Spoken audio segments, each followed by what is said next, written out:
Hello, my name is Malin Lai, and I am a second generation zipper maker here at UCAN Zippers. We get a lot of recurring questions here, and one of the questions that we get is what is the difference between a closed bottom and separating bottom zipper? So I want to spend a brief moment and share with you the difference between the two. So right here we have our closed bottom zipper that we produce. And what makes this a closed bottom is right down here, that bottom stop. And that bottom stop, what it does is, one, does not allow the zipper slider to continue down, and it actually keeps the two halves of the zipper taped together. So this is a closed bottom zipper, and right here is an example of that in this quarter length hoodie here. Some people ask, well, this is a separating zipper because it separates.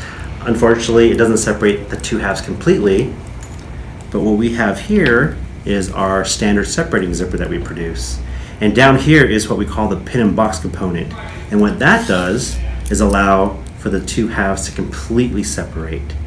And this, you'll see this application on a lot of center front zippers for hoodies, for jackets, anything that you need to have the two halves completely separate.